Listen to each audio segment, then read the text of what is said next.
right, so this is episode 4 of 12 Thoughts, and I'm wearing the same shirt I was wearing last time. I realized this because it was like I washed one outfit because I was in a hurry, and I was like, oh, shit. So maybe this is just my, like, interview shirt. And I struck gold the last couple times, so maybe it's lucky. And I'm here with this adorable pixie of a person. She is my sister. So the first question today is, who are you? My name is Angel Snyder. And where are we right now? We're in Grand Rapids in a coffee shop, the name of which I do not know. It's called The Lantern. The Lantern. The Lantern. My first time. Your first, oh. Yeah. And did anything nice happen to you today? I think this Americano is about to. Yeah, there you go. Got a little coffee. All right, so you're going to be answering questions from our little brother, Jackson Snyder. Fabulous. Which I'm really excited for. And your first question is, when you eat Lucky Charms, do you eat all of the Cheerio things and then save the marshmallows until last? I've tried to preserve Jackson's exact wording on as many of these as possible. Fabulous. I actually don't eat Lucky Charms anymore because I don't eat gelatin. It's an animal, made out of animal bones. But if I were to eat Lucky Charms, I would eat it all on Sunday.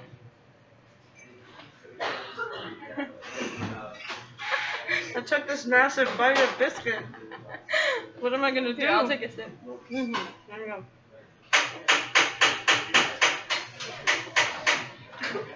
Question number 2. Have you ever asked someone a question just so they will ask you a question so you can brag? Oh, probably. Oh, man. Yeah, for sure. Let me think of an example. It's not an example of that, but asking like a leading question. Sometimes I ask people if they listen to certain music. Or, oh my gosh. Okay, so one time, I recently asked a friend of mine, we were watching the most recent Planet Earth videos, and I was like, have you ever seen the ending of the Planet Earth 1 videos where they show you about how it gets shot? And then she said yes, and I was like, well, now I can't brag about knowing how they shoot it. There you go. And then I think she trumped me with like having greater knowledge of how they shot the first one. No, that is, I think, exactly what this question was going for. Question number 3, in a similar vein. Do you often use words you don't know the meaning of just to seem smart? No, I think I know what most of the words that I use mean, but sometimes I think that I know enough to use them in the context that I want, but not that I could like pull out a dictionary definition. When I did Declan's interview, we talked about, beforehand, we talked about words that you always read, but you don't know how to pronounce. Totally. That you never hear anyone say it out loud, and you're just like, what's your strategy for approaching those words in conversation? I find that in like Douglas Adams books, like Zephod, rocks, and yeah. So like sci-fi words. Yeah, sci-fi words that they make up. Or the one in Slaughterhouse 5, the aliens, Trapphone, Morgan. I don't know. I haven't read Slaughterhouse 5 since high school, so my memory of that book is pretty hazy. I've never. If anybody knows how to pronounce that word, let me know. Question to the viewers. Number 4. What is your lucky number? My favorite number is 42. For obvious reasons. Had a real Douglas Adams theme over the last couple of years. Yeah, I saw that. Jackson. Yeah. Okay. Question number 5. Have you ever been to a party and done something to the food? I have been to a party. Just one. Sometimes I make things for parties. I make food. So you cook the food. I cook That's the food. Technically, turning ingredients into food is doing something with it. Yeah. I do that, and then I also eat the food. That is also a verb that you have done to food. I don't know that I've ever done anything heinous to food. I was actually just talking to someone about how when I was in middle school, my teachers would send me to the office to get coffee because they trusted me not to mess with it. But I feel like there would be a lot of middle school students who could probably do some damage to a teacher's cup of coffee. Probably quite a bit of damage. But I can't. No, because I don't want to do that. You're fair and I feel trustworthy. like first harm exists. I would trust you to bring me coffee. Question number 6. Have you ever considered becoming vegan? Yes, I have. I'm currently a vegetarian. Sometimes I eat meat when I travel, and I just been on a trip that I ate meat on, and I did not feel good about it. Which meat did you eat? Bad meat. I don't want to hear talk. Oh, I'm sorry. It makes me sad. I think that I could eat fish and be fine with it, but I don't eat pork anymore regardless of anything. I would like to be, I think maybe if my financial resources ever pan out, and that and my time to where I could figure out a vegan diet and not like hurt myself while doing it, I would like that. But yeah, being like a poor vegan with no time to cook is like, I'm gonna starve myself and live on like peanut butter. Yeah, I eat a lot of vegetables right now, but I do still eat a lot of cheese and eggs. So what's your favorite kind of vegetables? Like, do you have any that are just like that call your name? Like for me, it's Brussels sprouts and asparagus. I just got over Brussels sprouts. I had like a pretty big spree with Brussels sprouts, but I've always really liked potatoes, like sweet potatoes. Okay. Those were my favorite for a long time. So you had like a fling with Brussels sprouts, but you really love sweet potatoes. Yeah. It's like a lifelong relationship. Sweet potatoes are my steady. Number 7. If you could have an animal pet, what would it be? Oh, I mean, I feel like that question is supposed to spur something unrealistic and like really fun, but I really want to get a snake.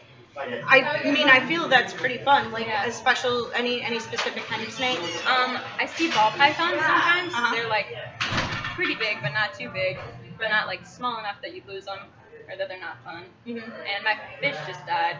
So, what kind of fish did you have? I have 2 goldfish, and I've had them since like 2014 probably. And they just, I think the windstorm knocked the power out in the house that they were staying at. It wasn't even, they weren't even with me. And I think they got too cold and they died. And I've had those for quite a while, so I think it might be time to get a new pet. There was this Sesame Street bit back in the day where they're throwing a party for a goldfish. It's Fido's birthday because he's a jolly good goldfish. What's that? Almost goldfish? No. Oh. This was like early 90s before Elmo was like huge. Oh. Yeah, but like as a kid I was like, that's such like a privilege thing is to throw a party for your fish. And then I got older and I was like, but if you had a goldfish that lived for a year, you throw it a damn birthday party, right? Yeah. Good job, guys. My goldfish lasted, and when I gave them to this guy to take care of them, I was like, if they die, don't worry about it. He's like, so you want me to kill your fish? I was like, no, that's not what I said. I said, it's okay, and it's not your fault. I will miss them. And I think it hasn't really hit me yet because I haven't been home where they live, so I haven't been able to see their absence. But they were gone for a week right after spring break. And I would look over in the morning and be like, oh, gotta go feed. Oh, they're not there. So I'm not excited about that. If my fish die, don't worry about it. You're just way inferior at taking care of animals than me. He called me, and we were driving back from Arizona, and he called me, and I answered, and I go, did they die? And he's like, yes. Oh, no. Both of the fish died. Oh, God. What were their names? One of them was Poisson, and the other was... Oh, no, you did tell me this, because one of them is Trail and one of them is Sign Language. Yep, they're both named Fish. But that's sweet, though. Yeah, I still haven't told Trisha. She was the one who originally Yeah, just post this video and be like, hey, Trisha. I'm sorry, Trisha. Sorry to have to tell you this in this way. I'll call you first before the video comes out. Right. Buffer it. Question number 8. What is the least illegal thing that you have done? And I'm going to add that you feel okay about telling the world on camera right now. The least legal thing. It's like least legal thing that I have done. What just happened at that roundabout? I had some traffic violations today. Do you authorize your vehicle the way Chrissy does? Sometimes. When it says authorized vehicle only, you're like, I'm authorizing myself. I have the power to do that. What's the least legal thing that I've done?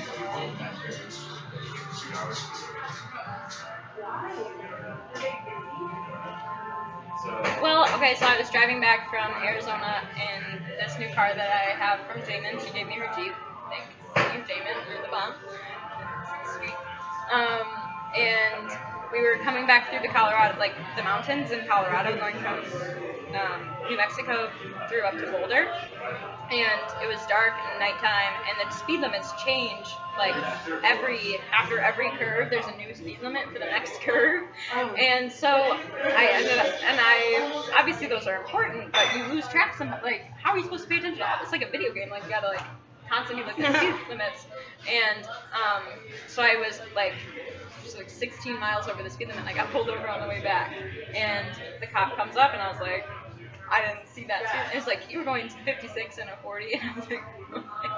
So he didn't give us a ticket. He gave us a verbal citation and his card. He was like, I have to, because I didn't ticket you, I gotta give you my card. But so we can go out on a date where you thank me for not ticketing me. I might write him a letter. I still have his card. Was it cute? Kind of. He's very sweet about it, though, too. Like, it was a good pullover. Like, nice. And because we weren't from around there, like, there was no reason I should have gotten a ticket. Like, how are you supposed to know how to drive through the mountains if you're from Michigan? Yeah, we don't have those where I'm from. I drove around the curve to come into Grand Rapids, and it was like, go 45, and I was like, I know. Been there, done that. The curves. The curves. Question number 9 is, what is your guilty pleasure movie? Ooh.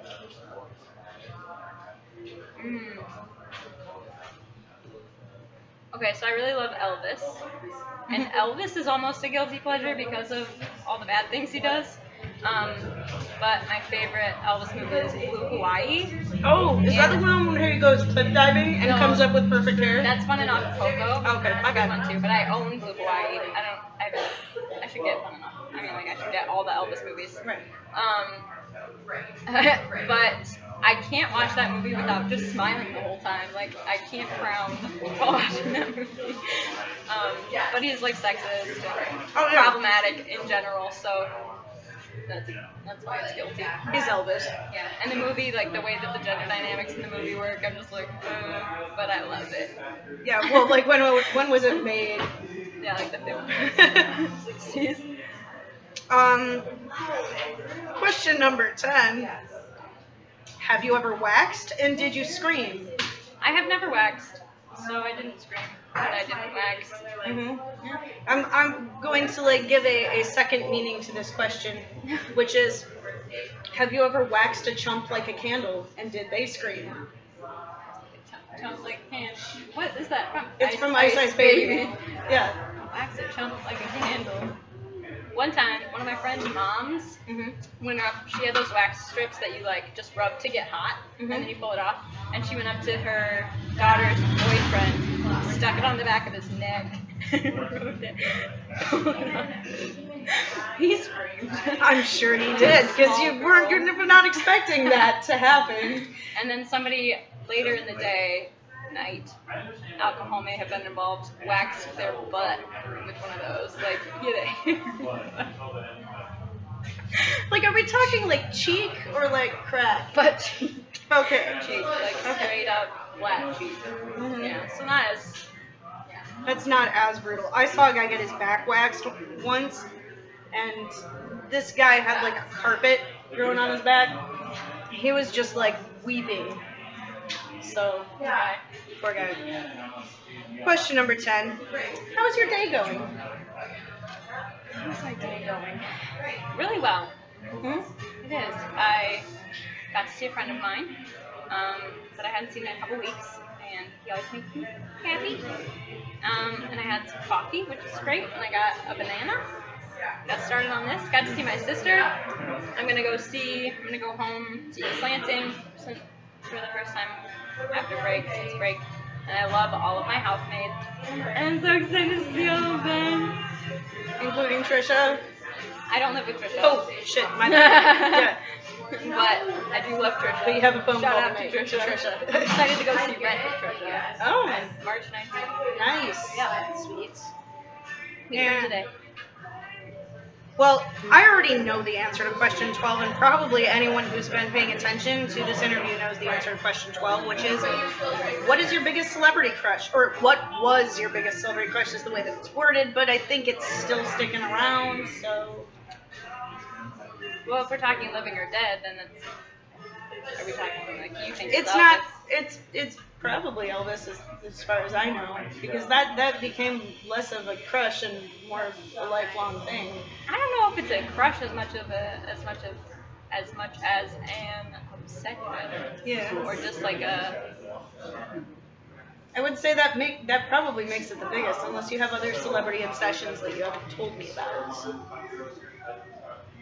I guess Elvis. I guess just when I hear like celebrity crush, you think that it would be someone alive that you could actually potentially like Okay. meet someday. So pick someone alive. Well, actually, to qualify that further, I tweeted the other day that one of the main reasons that I believe in heaven is that it increases my chances of getting to meet Elvis. So I think I'm gonna go with Elvis, actually. Yeah. That's beautiful. You know, you just gotta get there. Gotta live a good life so I can meet Elvis. Yep. I know that feel though. Yeah. I don't know if this is the place or the time to talk about it, but your definition of eternity from your play, That messed with you a little bit? not mess with me. It made me reconsider some things. Like, For anyone who didn't see my play, the definition of eternity in that play is the afterlife is you're trapped in your memories. That you never get to leave your own lifetime.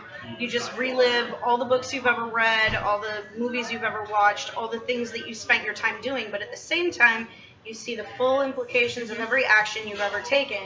Whether you decided to sit at home playing Candy Crush on a day that you could have helped someone move, how that affected their life. The person that you were like a shit to in middle school, how did that affect them going forward in their lives? How did it affect their treatment of others? How did that affect those people? And so on and so forth. So how did this mess with you? well, you said mess with. Okay, well, sorry.